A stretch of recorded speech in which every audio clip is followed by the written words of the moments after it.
Hello again. I've been away a little while. Unfortunately I was going to show you how to do the Christmas card holder, and then I picked up a nasty little virus and I've been off, I think now about 2 months now. So I'm sorry about that. I hope you had a good Christmas and a happy new year. And I thought to begin the year we will do something really simple. I found a few things in my Christmas box when I was trying to put together a few decorations for Christmas. So today we're going to do a little table runner, very simple, and you can also make some matching mats to go with it if you choose. So I just want to wish you all the very best for 2025, and thank you for all of you who have subscribed. Tripped over my tongue there. Everybody is so kind, and I thank you for all the good wishes for Christmas. And we will get started right away with a new project. At Christmas time, I found something in my Christmas decorations box that I made a long time ago. And I thought this is such a simple little pattern. It has a little pleat down the middle. It's a table runner, and then I made 8 matching little table mats to go with it. It's a simple thing because you only need strips of your fabric. So I'm going to show you how to do that, but I'm going to use a different fabric. I'm not going to use the Christmas fabric. I'm going to use some Honey Bee fabric and some bright yellow. I did choose this as my backing fabric purely because I like it and I think it makes a nice afternoon tea setting. People love afternoon teas at the moment, so I thought, oh, honey bees, that makes a nice setting for that. So I've got my backing fabric. For the sake of my space, I've got it folded in half. I've got some lightweight wadding that is exactly the same. Now I've cut these all across the fabric, which is about 44 inches, and I've got this as well cut at 44 inches, which will be the middle panel, and these two will be the outer. There's another piece here. I'll turn that round that way so that you see the bees rather than seeing them upside down. It has that, and then for this little pleat, I've just cut a 2-inch strip again across the fabric. I've got 2 of them, and I'm going to insert them inside there and there. So that will make exactly the same, put that right way around. That will make the same effect as the one I just showed you, the Christmas one. It will give you the same effect as that, but it's just a different colour. So I'll pop this next to it so you can see. I've just changed the colour coordination. So instead of the red, I've got the yellow. Instead of the Christmas poinsettia, I've got the honeybees. And that's basically all you will need to make this runner. Now, because this runner is exactly, it's 43 inches, so you don't need to cut any different lengths. It's all straight across the fabric. To begin with, I've got my outer strip, and remember that the actual measurements of all the sizes that you will need to cut across the fabric are in the pattern. You could do it any size you wanted, really. I've pressed the 2-inch plain brown strip. I've pressed that, in half, and I'm going to just line it up. Now I'm using a one-way fabric, so I want my bees to be looking that way. On the other side they will be also facing down so that you can see them. I'm going to pin and stitch along here, and I'm going to pin it that way so you can see it. I wouldn't normally pin that way, so I'm going to pin it along here all the way along, and like I said, it goes all the way along your strip right to the end, and I will stitch a 1/4 inch along the raw edges here, and I'll do the same on the other piece that is facing out the other way. So I end up with 2 strips with the brown pleat stitched on 1/4 inch. So we've got our 2 outside pieces stitched on just a straight stitch 1/4 inch. Now for the center piece, it's really quite easy.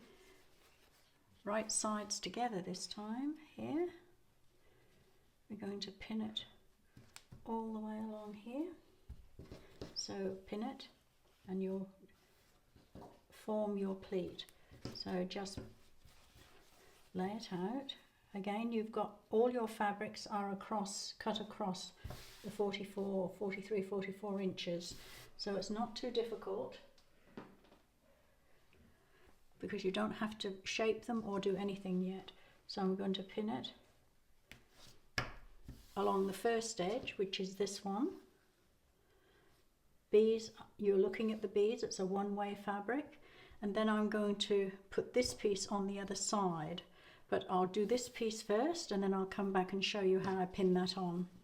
Don't worry if your fabrics, the fabrics when you buy them they say 44 inches, but sometimes they'll fall short a bit, but we will trim those ends, so don't worry about that, just stitch them straight along. I put that along there, stitched it. Now when I stitched it just in on the outside of that 1/4 inch. I don't want to lose any more. You could do 3/8 if you wanted to be absolutely certain, but it comes out pretty well. Now we've got this side to put on because, as I said, it's a one-way fabric. So now all I'm going to do is put this side on and turn it that way so you can see it. Line it up, and again just stitch just on the outer edge here of the 1/4 inch seam that you've already got. So then that will be, whoops daisy, like so. So I finished my top piece and my backing piece I've got ready. I'm going to put, I'm going to cut back now and make them both exactly the same size before I put them together. So I've got my backing fabric and a piece of lightweight wadding, so they will be exactly the same size.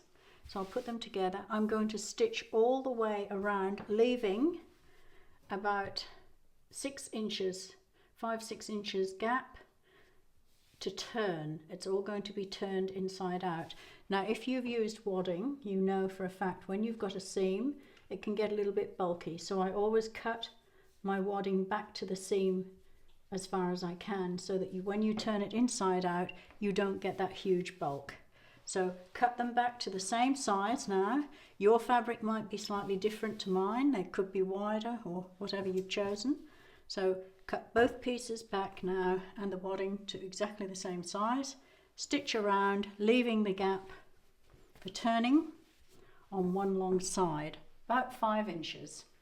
I've stitched it all the way around. I did mark just with an iron off pen, which I haven't ironed off yet obviously, where I'm going to turn it on the long side. So I just have left a gap there. Before I turn it through, I was just going to show you that you need to just clip your wadding back as close as you can. So when you turn it, as I said before, you won't have that bulk. So I'm now going to turn it inside out, well, right side out I suppose you should say, and give it a nice press, and then I'll show you about the quilting. I just told you about putting right sides together and sewing all the way around, leaving a gap for turning. But when I was sewing that, I thought I can make this easier for you. So as you know, my channel is called Sew Smart with Elizabeth, and I think if you find an easier way, anybody, not just me, anybody, you should go for it. So I found an easier way. I sewed down both sides, left both ends open, and then I have zigzagged just along there because I actually unpicked it. So I've just secured that with that. Now if I because it's zigzagged along there, match these two ends up, match a little piece up there, and if I pin that there,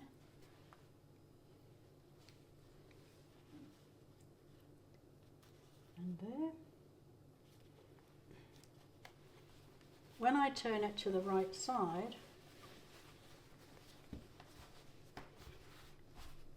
because that will be more of a point because I've got a pin in there, it makes that point, which is really, really easy to do. So you'll have a seam just joining it there, and then when we quilt, which I will quilt, the only quilting I will do is, well, I will go around the edge 1/8 of an inch all the way around to secure it, and I will just stitch down the brown line, both lines, just one, not on the one that flips up, just the one that's stitched down. And then that will catch this piece in, and we will finish.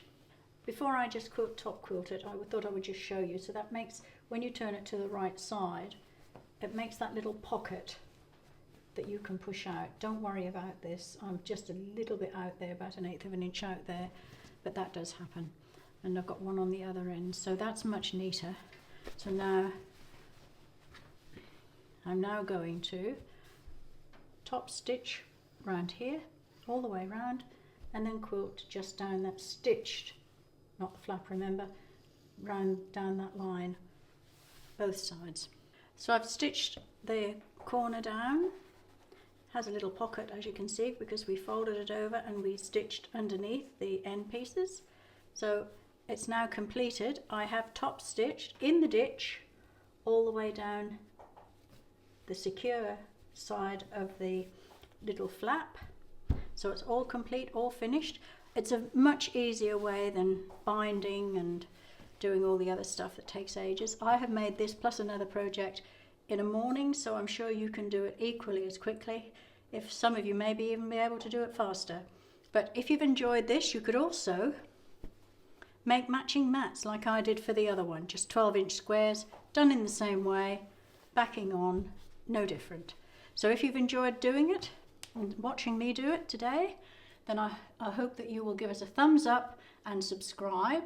Hit the notification bell because that means you'll get all new projects straight away in your inbox. And visit the Etsy shop because lots and lots of patterns of mine are in there. So have a good browse in that. And I'll be back very soon with another project.